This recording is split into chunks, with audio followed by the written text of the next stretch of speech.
Hey, good afternoon. I recognize that our panel has the joy of being between you and drinks, so hopefully we'll keep this interactive and entertaining for everybody. The slide that Gavin showed just a minute ago, I think I'm like right in the middle of that.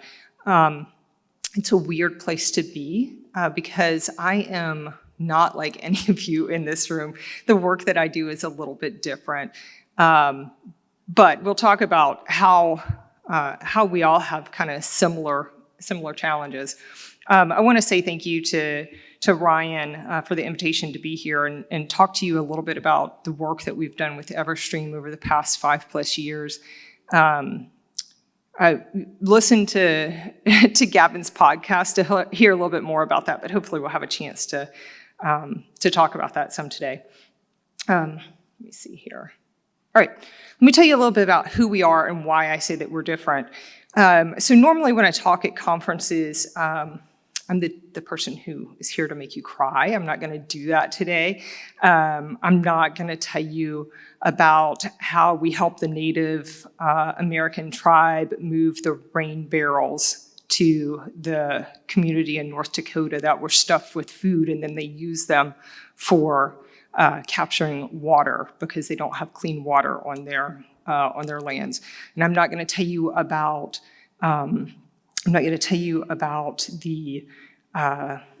the truck driver who just wanted to move that load because she lost her house in that tornado also.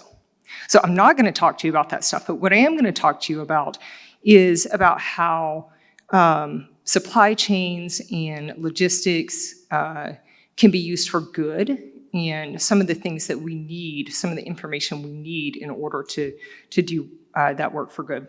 So our organization was actually founded by members of the logistics and supply chain industry about 20 years ago, right after Hurricane Katrina. So we're reaching our 20th anniversary. I don't know that you celebrate something like that. We're reaching our 20th anniversary this year.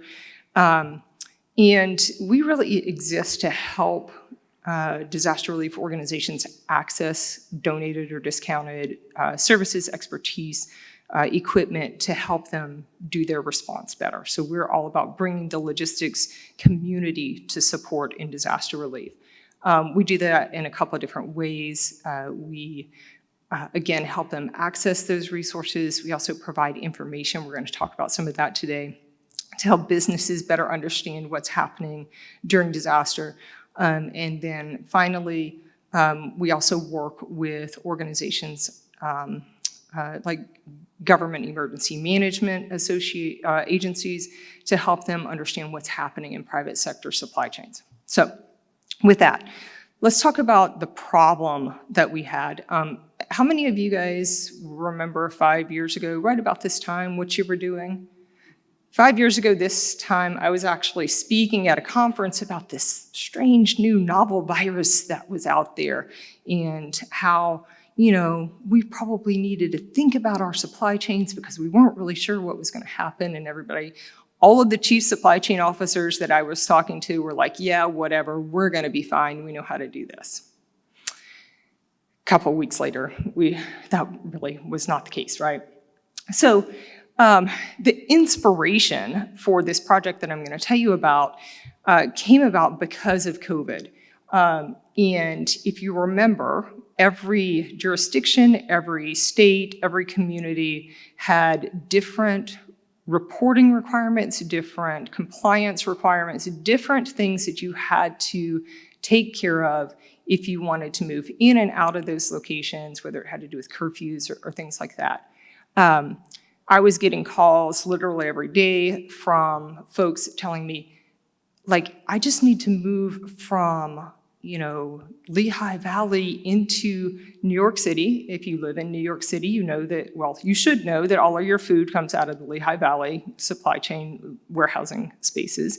And I can't do it because I don't know, do I have to wear a mask? Do I have to have gloves? Do I have to, do my drivers stay in the truck? Do my drivers not stay in the truck? by the way, Pennsylvania shut down their rest area, so my truck drivers are refusing to go. Oh, there are no restaurants that are open, and we can't take our truck to the McDonald's parking lot because we don't fit. So all of these things were just flooding in, and our supply chains were, I'm not going to say that they were at risk of shutting down, because I think our supply chains are far more resilient than that, but they were definitely they were definitely dealing with a lot of friction. So we said, okay, there's this patchwork of regulations. How can we see that? How can we visualize that? And how can we help our partners understand what they are potentially dealing with? So that was with our goal, and it says there, like, we want to meet fundamental human needs. That's what my organization is all about, meeting fundamental human needs, right? How do we do that in such a way that our supply chains keep moving? So this is the inspiration. Here's the perspiration, the work behind that. So the person who was CEO of Everstream at the time probably still hates me for this, but there was a bar conversation at this particular conference that we were both at, and literally back of the napkin conversation about the Polygon project. That's what we called it at the time, because we needed to know all of the polygons, the jurisdictional boundaries, what the different requirements were by those jurisdictional boundaries. I was showing Ryan earlier, I still have my notes from that conference. I was cleaning out some stuff the other day. I'm like, oh, hang on to those. They may need to be in a time capsule somewhere someday. So having this conversation, we kind of sketched out what are the top things that can either inhibit supply chains and inhibit, that they have to know and comply to, or what are the things that can enable them? What are the things that can make supply chains move more rapidly? So we came up with this list, and there are a few more on the next screen. Now, if I were doing this project, I would just use AI, or I would screen scrape, every website that was out there that was not available to me at the time. So we had a team of about 24 volunteers who literally checked, 63,000 data points all the time, hand jamming it, yeah. So you can imagine the data accuracy that we had out of that. But we also had wonderful partners at Everstream who were able to ingest that data and put it into a map-based version for it. I saw tons and tons of lists out there of, here are the regulatory requirements by jurisdiction. What I didn't see was a map. Everstream helped us build that. Yeah. The other thing that we did was we said, it's not just looking at, the location, the geography. We want to know what are the major supply chain pieces of infrastructure that are there, whether it's ports or airports. We've added some things since that time, things that are really important to truck drivers, like rest areas. We also looked at energy infrastructure, so where are the where are the refineries, things like that. So we know what are the restrictions around those areas. And then you will have to ask Ryan about this, because I am not the expert in this, but we also applied risk scoring. So we know the relative risk from a particular non-pharmaceutical intervention. Curfews were much more important to us than, say, PPE, and we were able to adjust that real time with their help. We still use this. I have one more slide about how we did use it.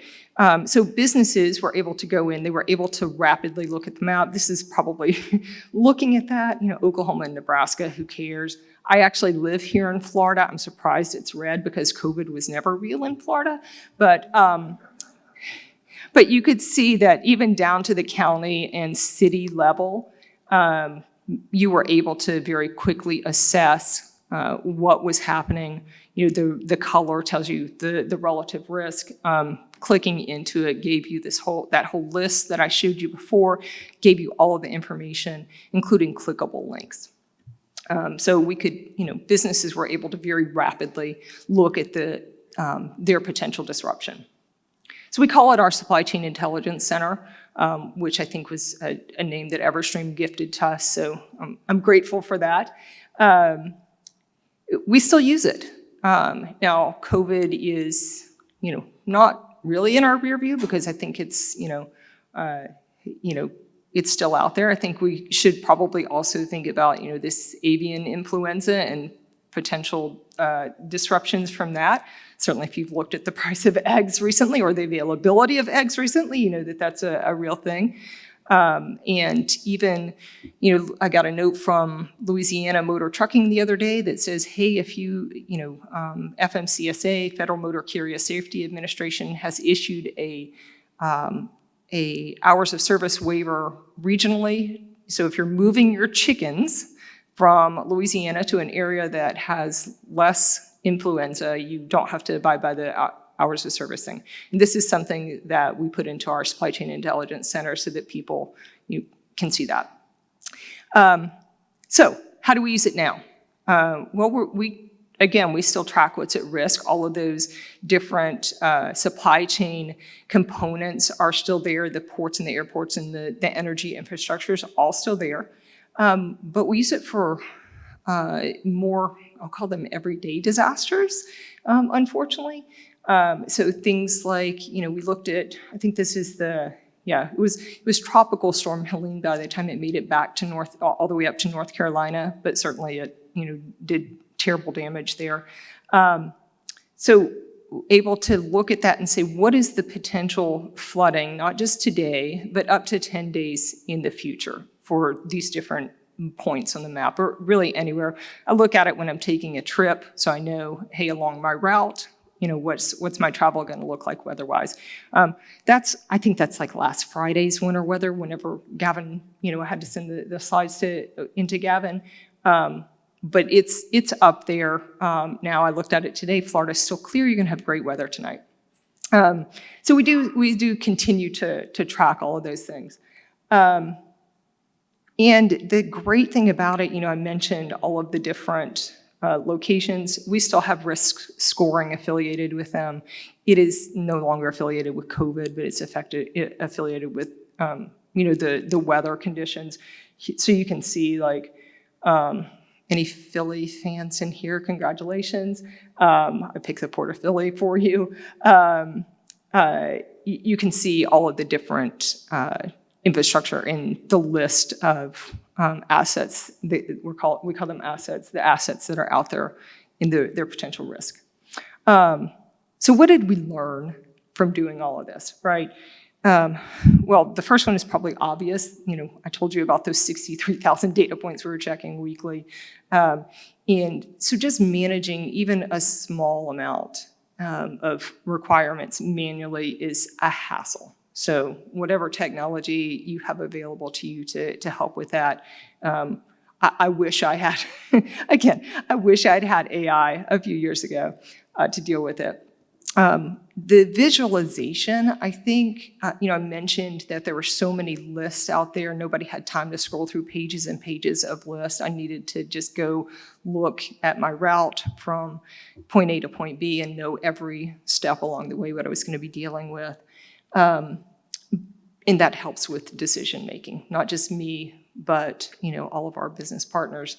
And then I think the biggest thing is this recognition that today's risk is not necessarily tomorrow's risk or next week's risk. And so seeing what's coming, getting out ahead of it, you'll know the tagline, what's ahead, right? Seeing what's ahead, being able to predict where your next risk is going to come from is really important to us.